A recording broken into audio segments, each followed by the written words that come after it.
Muy buenas tardes, bienvenidos a esta conversación que voy a tener con ustedes. Mi nombre es Aneiro Zambrano, soy pianista de acá de Venezuela. Antes que nada, pues agradecer a los organizadores de este evento, de este festival, Pablo, Mauro, muchísimas gracias por la invitación. Y bueno, humildemente voy a presentarles un poco mi experiencia sobre lo que a mí me ha venido rondando la cabeza, que es más o menos comparar la formación del piano entre el jazz y lo clásico. Y eso se debe, ¿por qué? Porque yo me he dedicado de un tiempo para acá a ser pianista acompañante o pianista repertorista, por decirlo de alguna manera.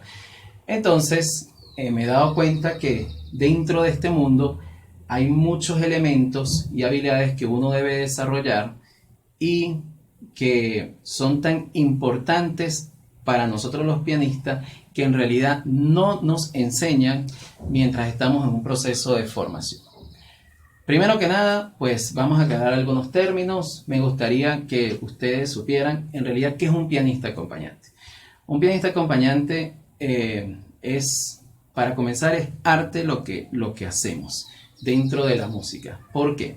Porque un pianista acompañante necesita desarrollar muchas destrezas, habilidades, conocimientos que debe manejar y así poderlo plasmar al momento de hacer una interpretación.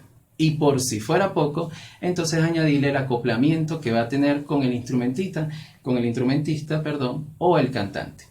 Es decir, no basta solamente con aprendernos las notas, saber tocar bien, sino que hay toda una serie de elementos que nos van a ayudar a enriquecer nuestra interpretación y que un pianista solista no los maneja.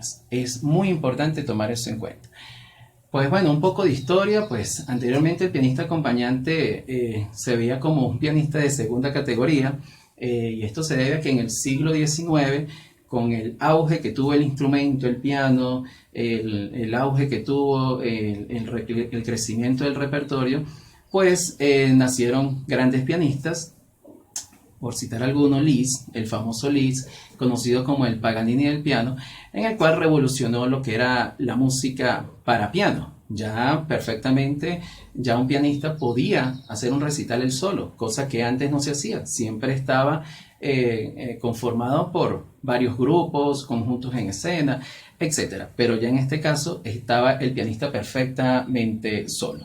Entonces, bueno, que sepan que el pianista acompañante siempre debe manejar unas herramientas básicas para poder interpretar la obra de una manera correcta. Ahora bien, con respecto al nombre, pues el nombre que se le da, pues hay muchos teóricos que han tratado de no definirlo como pianista acompañante por sentir a veces que es peyorativo. Pero bueno, también se le puede llamar pianista correpetidor, pianista repertorista, etc. Si nos basamos en un gran pianista estadounidense como es Martin Katz, él decide llamarlo pianista colaborativo. ¿Ok? Entonces, como les decía, el pianista va mucho más allá de aprenderse las notas. No basta con esto. El pianista tiene que ir muchísimo más allá. ¿Ok? A menos que la pieza requiera una participación del pianista muy poco, pero allí está la diferencia entre lo que es un pianista acompañante y un pianista solista, porque por más que sea la pieza sencilla, un pianista acompañante debe manejar una serie de elementos que van a hacer que su interpretación suene distinta. Y he aquí algunos elementos que yo les quiero mostrar, porque son importantes para que los conozcan, para todos estos pianistas que me están escuchando. A ver, en un primer nivel, tendríamos en que un pianista acompañante lo primero que debe saber es sobre armonía. Vale la pena aquí destacar algo. Me estoy refiriendo al concepto de pianista en términos general. No importa la rama o la corriente musical que haya decidido. Si se va por lo clásico, si se va por el jazz, no importa. Independientemente de la corriente que sea, ese pianista debe manejar una serie de elementos que son, en un primer nivel, estos que están a continuación. Lo que es armonía. Debe tener un conocimiento básico, un conocimiento claro, mejor dicho, de toda la armonía, una estructura concebida de todo el concepto armónico de la música y para poder entender la obra que está tocando. Debe tener por otro lado lo que es el ritmo, también un conocimiento claro de todo lo que tiene que ver la parte rítmica de la música. Debe tener repentización. ¿Qué es repentización? Repentización es la rapidez con la que el pianista prepara una obra. Y prepararla no es solamente saberla tocar en el piano, aprenderse las notas, no, es la rapidez con la que el pianista desarrolla toda una serie de elementos, aparte de saberse muy bien la obra técnicamente, pero a eso le sumamos toda esta serie de elementos de la cual estoy hablando. Y por último, que no se ve por la cámara, estilo. Debe conocer perfectamente el estilo musical al cual está tocando. Es importante que una obra que esté tocando un pianista, pues es fundamental que sepa de quién es, de dónde viene, en qué año se hizo. Esto es fundamental para también ayudarnos a acercarnos un poco más al estilo musical. Como un segundo nivel, entonces tendríamos lo que es el conocimiento de la tímbrica musical. Una vez que entonces ya hemos aprendido los 4 elementos en un primer nivel, entonces ahora vamos con este segundo nivel. Conocimiento de la tímbrica musical. Es importante que el pianista sepa cómo abordar el ataque, el sonido con cada instrumento que va a acompañar. Por ejemplo, no es el mismo forte que yo puedo tocar en el piano si estoy acompañando a una flauta. No es el mismo que le voy a hacer a la flauta que si estuviera tocando con una tuba, con un saxofón. Eso también hay que medirlo. Hay que lograr que el instrumento haga la conexión con el instrumentista que acompañamos o con el cantante. Hay que lograr sacar en el piano colores que no sea solamente tocar fortepiano. Hay una gama inmensa de sonoridades y de sonidos que nosotros le podemos producir en el piano. Y segundo, la pedagogía. Es muy importante esto, porque a la hora de la verdad, un pianista acompañante siempre va a tener el rol en algún momento de su vida de ser el pedagogo, de ser el que lleva la batuta en el ensamble. Esto es muy común en la música del jazz, por ejemplo, la música popular, bien sea para tener la base rítmica, por decirlo de alguna manera, con otro instrumento, batería, o al momento también de ser solista. O sea, el pianista debe saber cómo los conceptos que ha logrado aprender y ha logrado internalizar, cómo transmitirlos. Porque una cosa es aprenderlo y otra cosa es poderlo transmitir correctamente. Es fundamental. Y por último, entonces tendríamos un tercer nivel. Un tercer nivel que esto depende mucho de la actividad que vaya a hacer el pianista. Entonces, por ejemplo, si una vez que ya nosotros tenemos los dos niveles, ya podemos decir que es un pianista que tiene todas las herramientas, por lo menos un 80% cubiertas para poder afrontarse a cualquier estilo de música. Pero, dependiendo de la actividad que haga el pianista, es importante que conozca estos elementos que están aquí a continuación. Es importante que el pianista sepa manejar lo que es la improvisación. Improvisación en el piano, fundamental en el jazz. ¿Okay? Por otro lado, también lectura a primera vista. Esto es fundamental en el pianista. Tercer, reducción de partitura. Esto aplica mucho más para el pianista que se va por la rama clásica. Cualquier concierto de orquesta, el pianista es el que hace la reducción de orquesta y hay que saberla hacer, porque hay reducciones que vienen con todo plasmado y de manera un poco desorganizada y entonces a veces no permite tocar correctamente la línea que está sonando, el instrumento que está sonando, que es tan importante para el solista. Por otro lado tenemos la transposición, muy importante también, y el estudio del bajo cifrado. ¿Ok? Entonces ya con estos elementos, si un pianista, los pianistas que me estén escuchando, por favor tomen nota, por favor revísenlo, porque al tener estos tres elementos, estos tres niveles de aprendizaje, pues perfectamente tendríamos un dominio completo de la obra. Ahora bien, ¿cuál es la actualidad hoy en día del pianista acompañante? Pues hoy en día vivimos un mundo globalizado en el cual podemos acceder a información desde nuestras casas, podemos ver un concierto.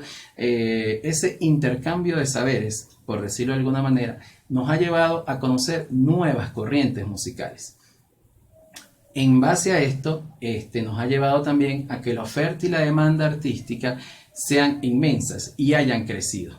Esto, por supuesto, va a repercutir en la demanda que vamos a tener los pianistas repertoristas. He aquí el resultado de que para muchos es importante de que se establezcan estudios formales en la preparación de dicha profesión. Es fundamental que nosotros formalicemos los estudios en esta profesión y no solamente para llevarlo a la corriente clásica, es tan importante para llevarlo también a otras corrientes musicales. Si ustedes se ponen a ver, la mayoría de los pianistas perfectamente, pues en vista de que no ha habido estudios formales, pues la mayoría de los pianistas han tenido conocimientos empíricos, por decirlo de alguna manera, o se han formado bajo los conocimientos tradicionales, ¿ok? Pero bueno, gracias al aporte de grandes pianistas, instituciones, etcétera, se ha logrado establecer que una gran cantidad de países hoy en día presenten estudios formales en el acompañamiento pianístico. Solo por citar algunas, pues podemos hablar de Europa. Muchos países en Europa ya hay universidades donde se imparte la especialidad, tanto en pregrado como en posgrado. Y si nos vamos aquí a nuestro continente, pues perfectamente también tenemos, estamos un poco atrasados, por decirlo de alguna manera, o estamos en deuda, como lo está Europa, a excepto de Estados Unidos. En Estados Unidos casi todas las universidades presentan estudios de piano repertorista, tanto en nivel de pregrado como en posgrado, incluso en doctorado. Yo les quiero acotar que yo en Latinoamérica solamente conozco un solo programa de estudio de piano repertorista, que se da en Colombia, en la Universidad EAFIT en Medellín, bajo la coordinación del profesor Andrés Gómez. Él lleva la especialidad en piano repertorista. Yo he indagado y en ningún otro país he conseguido estudios en esta área, ¿ok? Entonces, bueno, ya dicho esto, podemos pasar entonces a lo que más o menos llegamos a lo que son las características del piano en el jazz. Entonces, ahora bien, ya habiéndole mostrado más o menos el contexto en que se ha venido desarrollando toda esta profesión del piano repertorista, es bueno hacer una relación con lo que es el piano jazz, ¿ok? Yo más o menos lo pongo en relación porque la corriente del jazz fue ahorita, hasta hace poquito, ¿no? A principios del siglo XX. El jazz en sí plantea una visión completamente nueva, en la que el intérprete tendría muchísima más libertad de crear, ¿ok? Es lo que estábamos hablando un poco sobre la improvisación. En base a esta novedad, pues también quiero relacionarlo con lo que es el pianista acompañante. Es una profesión también relativamente nueva, ¿ok? Por lo tanto, en función de esta corriente musical, todos los músicos que han querido indagar y profesionalizarse en el área han tenido que adaptar las técnicas que aprendieron en las escuelas clásicas y llevarlas al jazz para poder conseguir la sonoridad requerida de esta corriente musical. Entonces, eso mismo pasa con el pianista acompañante.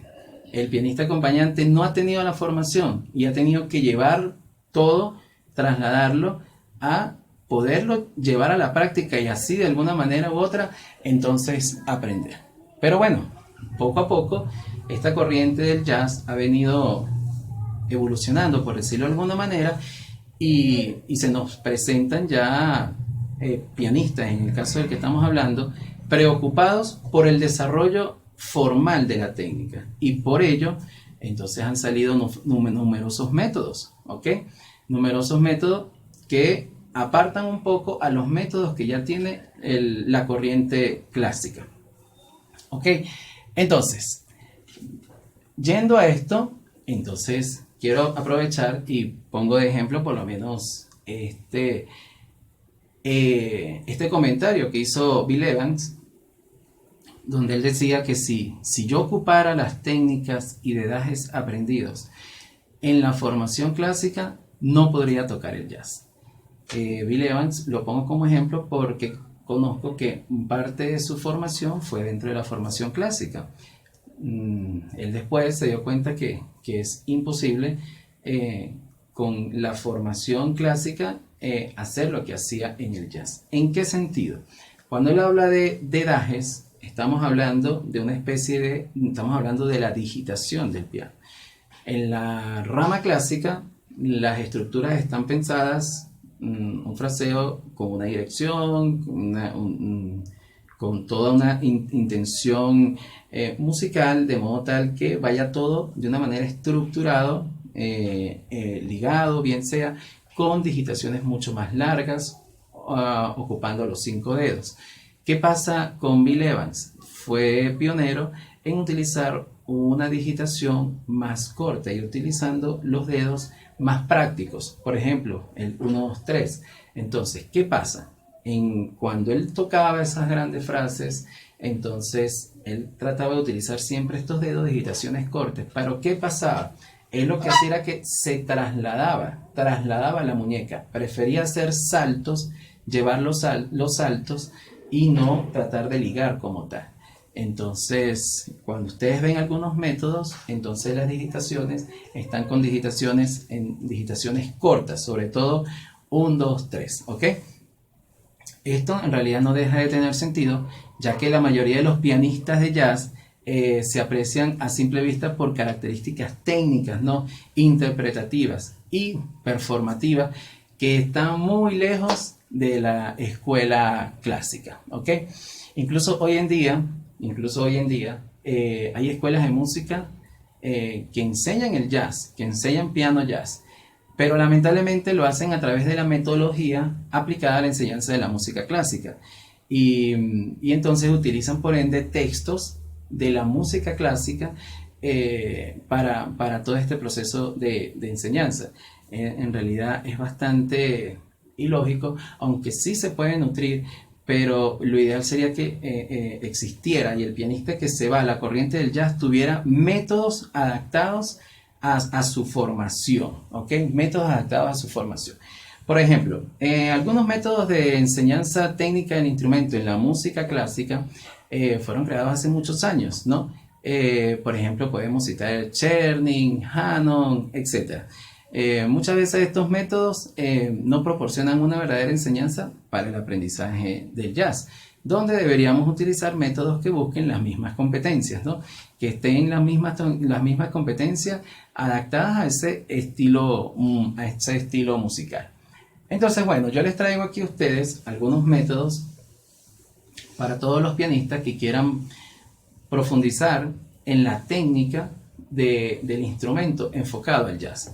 Entonces, bueno, aquí tenemos unos métodos de Jazz Piano Book, otro método de estudio que hizo Dobbins, 1984, y tenemos uno muy importante que es el Jazz Hanon. Es un libro del año 2001 por Peter Denef. Entonces, este es el primer método en realidad que va dirigido directamente al estudio técnico del instrumento, pero enfocado en el jazz. Su nombre, más o menos, evoca a lo que fue el famoso método de Hanon, pero con similitudes metodológicas diferentes, tiene algunas similitudes metodológicas y su acercamiento al estudio técnico del piano, ¿ok? Entonces, ¿qué quiero yo que hagamos en este momento? Entonces, miren, yo quiero mostrarles más o menos, hacer unas diferencias que pueden presentarse entre lo que fue el método Hanon, a propósito del que estamos ahorita conversando, el método Hanon de la corriente clásica, con el método Jazz Hanon de ahorita del 2001, ¿ok? Entonces vamos a ver, revisemos un momentico. Este es el método del Hanon, el pianista virtuoso, ¿verdad? Dentro de la corriente clásica. Como ustedes pueden ver,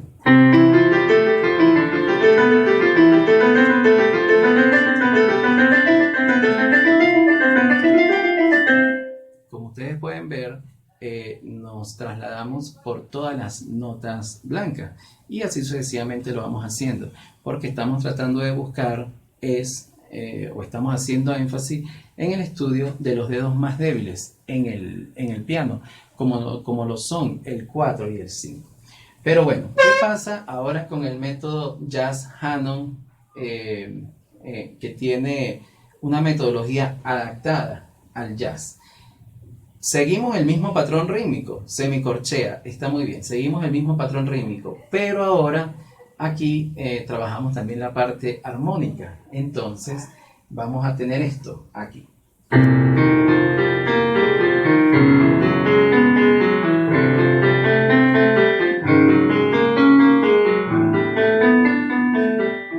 Ok, ¿qué estamos trabajando nosotros aquí? Aparte que estamos haciendo más o menos estamos haciendo el mismo motivo rítmico, semicorchea, ok, y que también estamos tratando de hacer énfasis en los dedos 4 y 5 como dedos más débiles, ok. La diferencia que podemos conseguir es que aquí ahorita está basado en base a una escala pentatónica menor, ok, y está pasando por todas las tonalidades, lo cual es un elemento fundamental en la estética del jazz.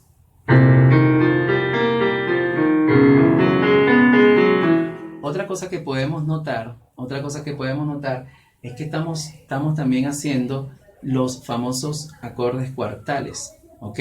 Que son muy utilizados en el jazz.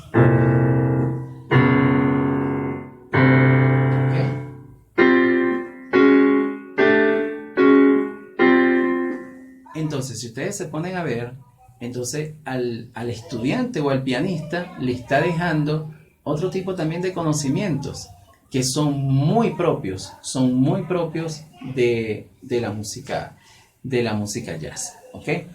Otra cosa que quiero decirles aquí como para ir finalizando, es algo muy notorio, una diferencia muy notoria entre cómo es la música clásica con la música jazz dentro del piano. A ver, y es que pasa lo siguiente, es que nosotros tenemos el swing, el término swing, ¿ok? Como tal, que responde a ese efecto rítmico implícito en la gran mayoría de los estilos de jazz y que define toda esta época dorada dentro de la orquesta del jazz, como fue la Big Band. Es que esto estaría, si vemos el swing, estaría escrito de esta manera así, ¿ok? Como lo están pudiendo observar en este momento, ¿ok? Entonces, si miramos, todo está en este momento cuadradito, ¿no? Pero, ¿qué pasa como se puede tocar en la música jazz? Entonces, en la música jazz, ¿qué es lo que pasa? Que el músico va a desplazar el tempo de la primera corchea, la duración del primer sonido, downbeat, como decir el tiempo fuerte, lo va a desplazar hacia el segundo, offbeat, ¿verdad? Hacia el contratiempo, obteniendo de esta manera otra figura rítmica que más o menos se podría estar acercando a un tresillo. En la música clásica tocaríamos normal, en la música clásica tocaríamos las corcheas totalmente cuadradas, pero entonces en el jazz lo llevamos y nos sonaría atresillado, más o menos como hacer esto que está aquí, ¿ok? Es como hacer esto que está aquí. Entonces, dicho esto, entonces pueden ver que más o menos es como hacerlo atresillado. Esta notación va a depender mucho de varios factores, ¿no? Primero, de la velocidad de la ejecución, ¿ok? Segundo, del estilo en que se toque. Por otro lado, también tendríamos el registro del instrumento y sus características técnicas. Es decir, o sea, Hay que ver cómo es la emisión del sonido, si estamos con un instrumento de viento, hay que ver cómo es la articulación y todo este tipo de cosas, ¿ok? Pero más o menos estaríamos hablando de una relación ternaria que pudiera existir ahí. Otro elemento notorio que quiero también mostrar de la diferencia es cómo sería la acentuación. Entonces, en la música clásica, nosotros tendríamos más o menos este estilo. Un compás de 4/4, tendríamos un pam, pam, pam, pam. Un acento cada 2 corcheas en un compás de 4/4, ¿ok? Teniendo el tiempo fuerte en el 1, tiempo fuerte en el 3, tiempos débiles 2 y 4, ¿ok? Pero ¿qué pasa en el jazz? ¿Cómo tocamos cuando nos aparece esto? Cuando nos aparece esto, entonces nos va a aparecer esto. Entonces, ¿qué es lo que pasa? Vamos a tener varias acentuaciones. Vamos a tener una especie de subdivisiones o contratiempos, ¿ok? Que también van a estar de alguna manera acentuadas, ¿ok? Además de la acentuación implícita de los tiempos débiles. Entonces, como lo pueden ver, más o menos así en la práctica sería en la música de jazz.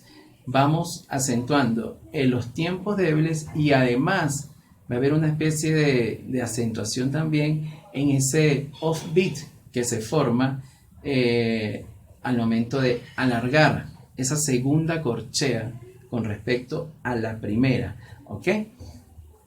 Entonces, bueno, es como que si yo hiciera más o menos...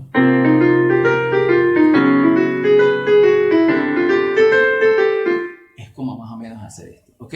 Guam, papam, papam, en tresillos, ¿ok? Más o menos.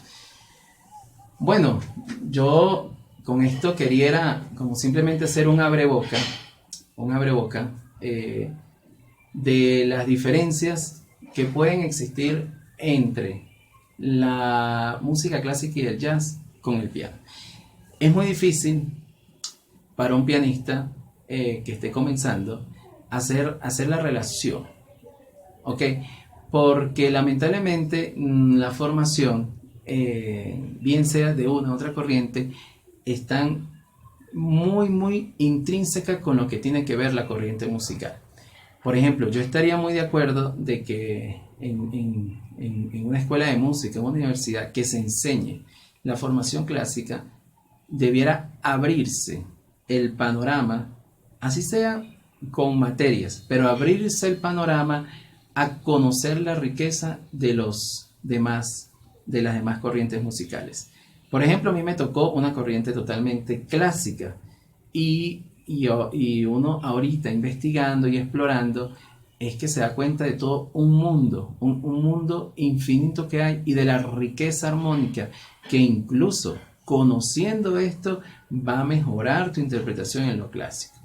Y si lo hacemos viceversa, pues también se puede nutrir. Un pianista de jazz, por supuesto que le es necesario también conocer cómo fue la parte tradicional del piano, porque por supuesto que va a nutrirse mucho de eso también.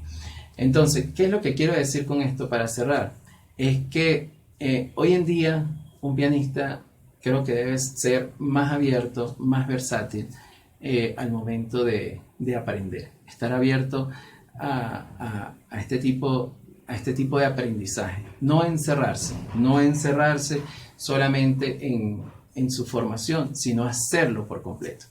Entonces, espero que si hay pianistas que me estén escuchando en este momento, lo que quería era como que alertarlos de que aparte de que no basta solamente con tocar las notas, sino que tenemos todo un mundo también de elementos que tenemos que plasmar en nuestra interpretación.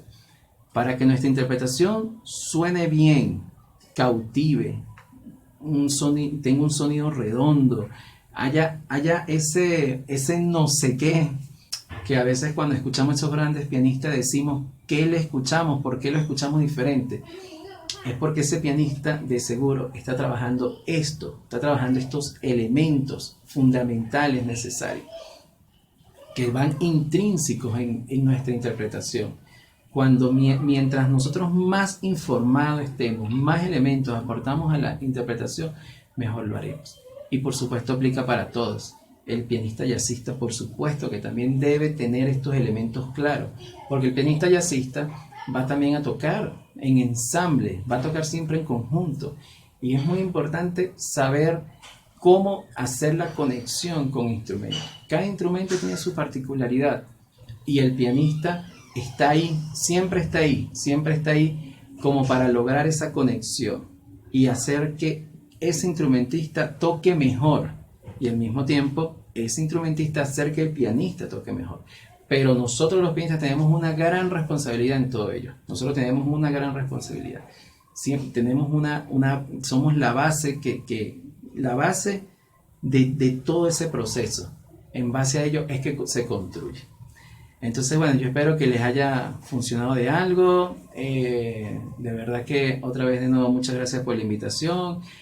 Cualquier duda, pregunta, pues voy a estar aquí pendiente. Se pueden comunicar por mis redes sociales, me pueden escribir Aneiro Zambrano Arapén, Facebook, Instagram y en mi Twitter Aneiro Zambrano. Entonces, bueno, estamos abiertos para dudas, comentarios y en lo que esté de parte mía poderla solucionar, pues así será. Muchísimas gracias y bueno, hasta luego.